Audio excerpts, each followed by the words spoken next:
Hello and welcome to our channel again. Suraj here, and today we are going to discuss about the Hermitian operators. So in the past few lectures of our quantum mechanics, we have discussed about the spin states and some potentials like the infinite square well and the quantum harmonic oscillator also, and also the basics. Now we are moving into the formulations of the quantum mechanics. It means we all know that the actual quantum mechanics is all based upon the linear algebra and the vector spaces topic. So now we are going to dive deep into this particular topic. We will also discuss about the Dirac bases, changing of the bases, and different types of the uncertainty principle, energy time uncertainty principle, and its proof. So now basically we are more intuitive explanations of the formulations that how exactly quantum mechanics is formed and what are some of the bases in the quantum mechanics. This means fundamentals in the quantum mechanics. So let's start our today's video on the Hermitian operators. And before starting, I'll tell you that the Hermitian operators, or you can say the operators basically, is a very good topic and it's a very important to the quantum mechanics, as all of the thing is dependent on the operator things. Like when you have to extract the informations about the different types of the particles positions, momentum, you will have to use the corresponding operators for this. And that's why in the linear algebra also there is a topic called the Hermitian operators. So what exactly is the Hermitian operators? So let's move towards the topic, and this topic is the part of the linear algebra topic 1. So sorry, topic 2, because in topic 1 we discuss about the vector spaces. So I'll put down the link in the description box so you can understand the vector spaces first, and after this we discuss about the Hermitian operators, then eigenfunctions, eigenvalue, and more about this. So let's start our today's video. So first of all, take a quick recap of the what is the exactly meaning of the operators in the quantum mechanics. So basically, operators are generally something which can extract information, as I have said before. Or more intuitively, I've also discussed about the different types of operators like the momentum operators and position operator, energy operator, and etc. Now, the more important thing about operator is that in the quantum mechanics, these operators are of special types, and that is the Hermitian operators. So a quick recap of different types of operators, like we have discussed about this particular momentum operator, and you all know that momentum operator is negative of the iota h cut and del upon del x. So this is the basic definition of the momentum operator. So if you operate your momentum operator, so generally this is the typical definition of operator, that it acts on some given types of your functions and give you some insight into this. Like this particular momentum operator can be used to derive the momentum from the wave functions, that whatever your particular wave function is. So this is the momentum operator. So this is a position operator. Position of this is the definition of the position operator. And this is how the position operator is represented. It is equals to x. Position operator definition. So this is a quick recap of what operators are. But more importantly, let's discuss about the Hermitian operators and a special type of the operators. So let's start. Imagine any particular type of the operator. Let's say I have defined an operator A. Explain this example. Okay, so example can intuitively explain it in a very good manner. So let's take an operator A and let's A cap. Okay, so it's an operator A cap. And I am pretty sure that you all know about the complex conjugate concept.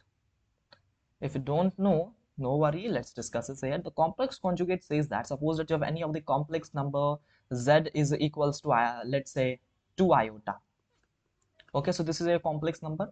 So the meaning of taking the complex conjugate of z is that this is the sign of the complex conjugate, is that we are taking just positive iota will convert into negative iota.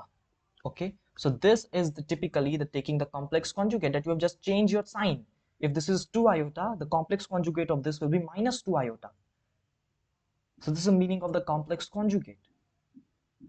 And another thing is the transpose. Another thing is transpose. So basically in Hermitian operators, we can divide into two things. We can divide it into two things, which is this particular our conjugate, complex conjugate,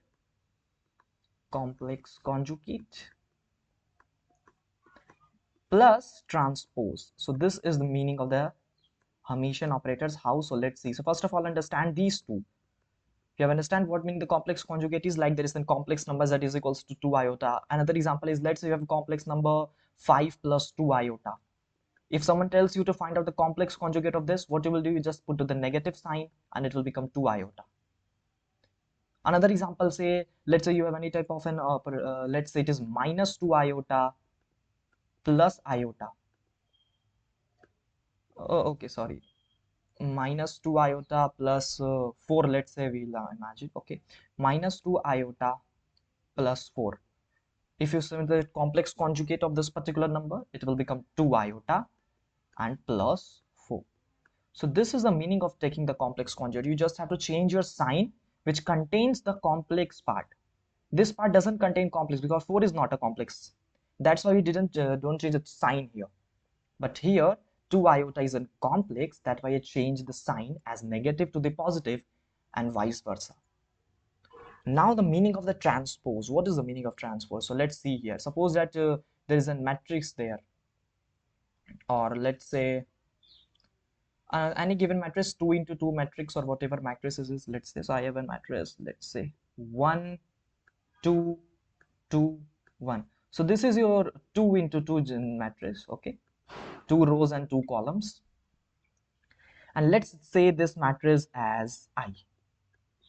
The meaning of taking the transpose, the meaning of taking of transpose of I is that you will just change your rows into column and column into rows.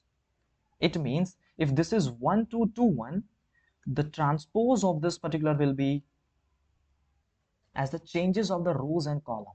It means here is 1 2 and 2 1 generally.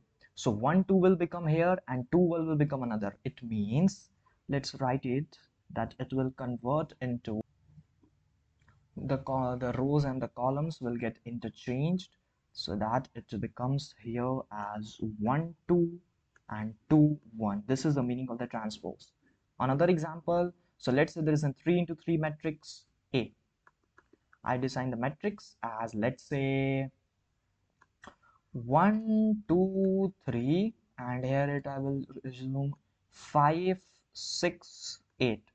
So this is a particular matrix, and if someone said to do the transpose of this particular matrix, it will become transpose is equals to the 1 2 3 will just become here, and this 5 6 8 will this.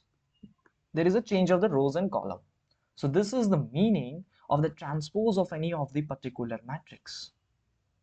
And now we are going to apply these two particular conditions. It means we have discussed about the complex conjugate and the transpose. Now these both combinations makes up the Hermitian operators. How? So let's see.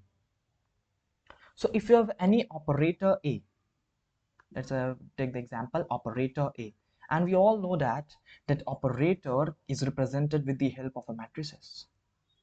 Operators is represented with the help of the matrices. How? So it is a part of the next video. In future we'll discuss about this thing, but the operators are used to represent with the help of the matrices.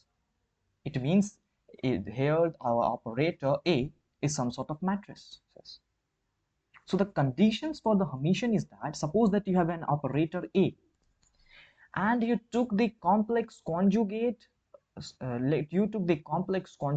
of all, and then transpose of this particular operator. So if you do this, it will obtain new particular operator, which is a cap dash, taking complex conjugate, then transpose, and this will become new operator dash. And if the new operator that is formed after taking the complex conjugate and the transpose of the matrix, and if this particular new operator is equals to the original one, we say that this particular operator is an Hermitian operator. This particular operator is an Hermitian operator. Okay, so let's see this with the help of another intuitive example, like our position and the momentum operator. If you ask that why this appears in the quantum mechanics, so the answer is that the operator that you studied, like the position operator, which is equals to the iota h cut del by del x. So remember, this particular momentum operator is a one dimension. So in 3 dimensions we will use our nabla operator, the vector operator that we have discussed in our previous video. So this is a one-dimensional momentum operator. So P cap is the iota h ka del by del x. So this P cap operator, if equals to the complex conjugate of the operator and then the transpose of the operator, then this operator can be called as an Hermitian operator. So the representation of the transpose and the complex conjugate is like this. This looks like a very messy that you have to take the complex conjugate transpose. So the sign for the Hermitian is like this. Okay. So this is the meaning that this is an Hermitian of this is the complex conjugate and the transpose of your operator. And if this particular quantity, this particular operator is equals to the original one, then we say that this is an Hermitian operator, and the momentum operator is also an Hermitian operator. And that's why there is so much uses of the Hermitian operator in the quantum mechanics, and that's why the language of the quantum mechanics is the linear algebra. Now you understand what is the meaning of the Hermitian, whom we call an Hermitian operators. If an operator, let's say another operator, any arbitrary operator, let's say I will is a B. So if this particular B operator is not equals to its Hermitian adjoint, it is not equals to its Hermitian adjoint, then we say that this particular operator B is not an Hermitian operator. Is not an Hermitian operator, as this is not equals to its complex conjugate and then transpose.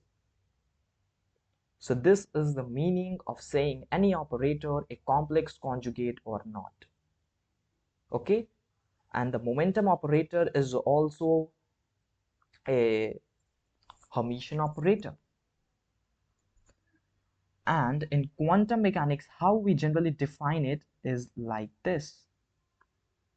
Suppose that in a bracket notations, in the Dirac notations, it is like this, a roughly Dirac notation, not the exact Dirac notation. If suppose that there is an operator A cap and okay, so if this particular, I will explain you that what exactly the meaning is.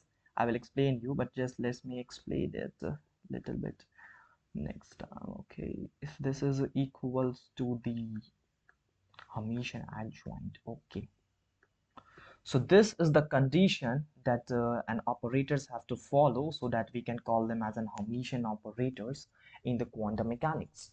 What I have done here is that I have taken the inner products of our particular A operator with the wave function. So this is the typical definition of it, that how we can define our wave function, and exactly this way our momentum operator behaves.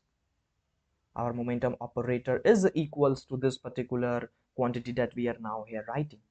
But you know, the thing that I have here a rectangle box, I will explain it in the next video, because this is the not a part of our today's topic, because in today's topic I want you to know all of the mathematics here, and in the next video maybe I will explain you with the help of the examples that occurs in the quantum mechanics. So I left out the quantum mechanics for a little while and do only the mathematics. First of all, understand the mathematics, and I hope that you understand that how we can define an any operator as a complex conjugated and transpose. In next video, we shall prove that the momentum operator is an Hermitian operator, or position operator is an Hermitian operator. So let's quick recap of what we are saying. Suppose that if an operator A, here is an explanations. Okay, if an operator A, what you do is that you take the complex conjugate, and then transpose of A operator. Then you will gain some new operator, which is, let's say, A cap dash. And if the new operator that is obtained by taking the complex conjugate and transpose is equals to the original one, then we say that this particular operator is an Hermitian operator. What is the meaning of complex conjugate? We have discussed here that changing and interchanging the signs that contains the negative part or imaginary part, we can just interchange the signs. And transpose, so I've discussed here, if you take the transpose, we just interchange your rows and columns, and this is the meaning of the transpose. So if this particular A matrix is not changed after taking the transpose and the complex conjugate of a particular function, of a particular operator, then we say this is Hermitian operators. Like in this particular example, you can see that there is 1 2 2 1 operator, or you have 1 2 2 1 matrix. I take the transpose of this particular matrix. You will see that the transpose is exactly equals to the original one.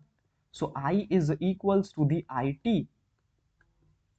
And also when you take the complex conjugate of this particular transpose, you will get exactly the same, because it doesn't contain any type of the negative part.